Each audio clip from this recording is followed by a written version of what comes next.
ಒಂದು ಮನೆಯಲ್ಲಿ ಅವಸರವೂ ಅವಸರ. ಬೆಳಗ್ಗೆ ಎಲ್ಲ ಮನೆಗಳು ಹಾಗೆ ತಾನೆ. ಎಲ್ಲರೂ ಅವ್ರವ್ರ ಕೆಲಸದಲ್ಲಿ ತೊಡಗಿರ್ತಾರೆ. ಬೇಗ ಬೇಗ ತಯಾರಾಗಿ ಕೆಲಸಕ್ಕೆ ಹೋಗಬೇಕಲ್ಲ.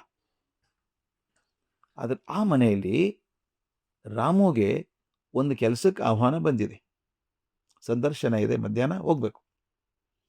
ಅವನು ಸಂಭ್ರಮ. ಎಲ್ಲ ತಯಾರಿಯಾಗಿದೆ. ಚಂದವಾಗಿ ಕಾಣೋದಕ್ಕೆ ಒಂದು ಹೊಸ ಶರ್ಟು ಪ್ಯಾಂಟು ತಂದಿದ್ದಾನೆ. ಶರ್ಟಿನ ಬಣ್ಣ ಚೆನ್ನಾಗಿದೆ, ಕರೆಕ್ಟಾಗಿ ಹಾಕ್ತಿತ್ತು ಅವನು. ಶರ್ಟ್ ಒಪ್ತಾ ಇತ್ತು ಚೆನ್ನಾಗಿ. ಪ್ಯಾಂಟ್ ನೋಡೋಣ ಅಂತ ಹಾಕ್ಕೊಂಡ. ಓಹೋ, ಅದು ಸುಮಾರು 2-3 ಇಂಚು ಉದ್ದ ಇದೆ. ಅಲ್ಲೇ ಅಂಗಡಿಯಲ್ಲಿ ನೋಡಿದ್ರು, ಅಲ್ಲೇ ಕತ್ತರಿಸ್ಕೊಂಡು ಹೊಲಿಸ್ಕೊಂಡು ಬರ್ಬೋದಾಗಿತ್ತು. ಏನು ಮಾಡೋದು ಈಗ? ರಾಮು ಪ್ಯಾಂಟ್ ಹಿಡ್ಕೊಂಡು ಅಡುಗೆ ಮನೆಗೆ ಹೋದ. ಅಮ್ಮ, ಇವತ್ತು ಮಧ್ಯಾಹ್ನ ನನಗೆ ಸಂದರ್ಶನ ಇದೆ. ಈ ಪ್ಯಾಂಟು 2 ಇಂಚು ಉದ್ದಾಗಿದೆ.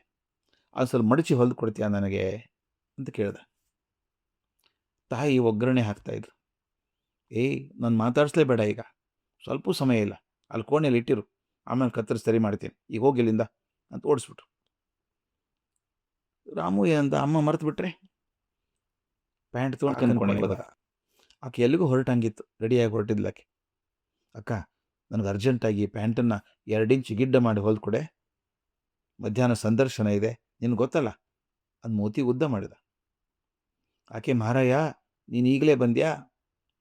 ಅಲ್ಲೇ ನಿನ್ನ ಕೋಣೆಯಲ್ಲಿ ಇಟ್ಟಿರು, ನನಗೆ ಬ್ಯೂಟಿ ಪಾರ್ಲರ್ಗೆ ಹೊರಟಿದ್ದೇನೆ, ಈಗ ಸಾಧ್ಯ ಇಲ್ಲ, ಆಮೇಲೆ ಮಾಡಿಕೊಡ್ತೇನೆ ಅಂತ ಕೈ ಮಾಡಿ ಹೊರಟೇ ಬಿಟ್ರು. ಆಮೇಲೆ ತಲೆ ತುರಿಸ್ಕೊಂಡ, ಇನ್ನು ಯಾರನ್ನು ಕೇಳೋದು? ಅಜ್ಜಿ ಕೋಣೆಗೆ ಹೋದ. ಅಜ್ಜಿ ಹಾಗೂ ಬಿಡುವಾಗಿರ್ತಾಳಲ್ಲ, ಅದು ಅದಕ್ಕೆ ಮೊಮ್ಮಗನ ಮೇಲೆ ಭಾಳ ಪ್ರೀತಿ. ಅಜ್ಜಿ ಆರಾಮಾಗಿ ಕೂತಿದ್ರು. ಸಮಸ್ಯೆ ಹೇಳ್ಕೊಂಡ. ಅಜ್ಜಿ, ಒಂದು 2 ಇಂಚ್ ಕತ್ತರಿಸಿ ಮಾಡಿಕೊಡು ನನಗೆ. ಅಜ್ಜಿ, ಛೇ ಮುಂಡೇದೆ, ಇವತ್ತು ಹೇಳ್ತಾರೇನೋ, ನಿನ್ನೆ ಹೇಳಿದರೆ ಒಂದು ಕ್ಷಣದಲ್ಲಿ ಮಾಡಿಕೊಡ್ತಿದ್ನಲ್ಲೋ. ಏನಾಯ್ತು ಅಜ್ಜಿ ಇವತ್ತು ಅಂತ ಕೇಳ್ದ. ಇವತ್ತು ಶುಕ್ರವಾರ ಕಣೋ, ದಾರ ಸೂಜಿ ಮುಟ್ಟಬಾರ್ದು, ಆದರೂ ನೋಡೋಣ, ಅಲ್ಲೇ ನಿನ್ನ ಕೊಠಡಿಲಿ ಇಟ್ಟರು, ಆಮೇಲೆ ನೋಡೋಣ ಅಂದರು. ರಾಮನಿಗೆ ತಲೆ ಕೆಟ್ಟೋಯ್ತು. ತನ್ನ ಕೆಲಸಕ್ಕೆ ಯಾರಿಗೂ ಸಮಯ ಇಲ್ಲ. ಅಮ್ಮ ಅಡುಗೆ ಮನೆ ಕೆಲಸ, ಅಕ್ಕ ಬ್ಯೂಟಿ ಪಾರ್ಲರ್ಗೆ ಹೋಗೋದು, ಅಜ್ಜಿ ಶುಕ್ರವಾರ, ಏನಾದರೂ ಆಗಲಿ ಅಂತ ಪ್ಯಾಟು ತನ್ನ ಕೊಠಡಿಯಲ್ಲಿಟ್ಟು ಗೆಳೆಯನ ಮನೆಗೆ ಹೋದ. ಸಂದರ್ಶನ 4 ಗಂಟೆಗಿತ್ತಲ್ಲ ಅಂತ ಅಂದ್ಕೊಂಡು ಮಧ್ಯಾಹ್ನ 1-1:30 ಬಂದ. ಪ್ಯಾಂಟ್ ಮೇಜಿನ ಮೇಲೆ ಇತ್ತು.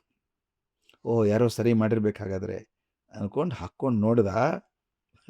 ರೇ ಈಗ ವಿಚಿತ್ರ ಆಗ್ಬಿಟ್ಟಿದೆ. ಅದೀಗ ಮೊಳಕಾಲ್ಗಿಂತ 4 ಇಂಚು ಕೆಳಗಿದೆ. ಇದು ಹಾಫ್ ಪ್ಯಾಂಟು ಅಲ್ಲ, ಫುಲ್ ಪ್ಯಾಂಟು ಅಲ್ಲ. ಅಳು ಬಂದ್ಬಿಡ್ತು ಅವನಿಗೆ. ಏನಾಯ್ತು ಗೊತ್ತಾ? ಅಮ್ಮ ಸಮಯ ಸಿಕ್ಕಾಗ ಬಂದು 2 ಇಂಚ್ ಕತ್ತರಿಸಿ ಹೊಲಿದಿಟ್ರು.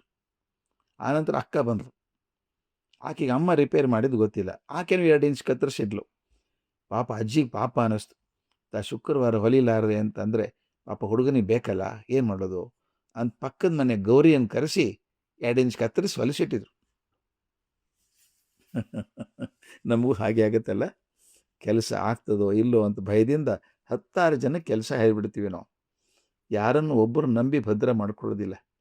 ಹಾಗೆ ನಮ್ಮ ಕೆಲಸ ಕೂಡ ರಾಮುವಿನ ಪ್ಯಾಂಟಿನ ಥರನೇ ಆಗ್ತವೆ.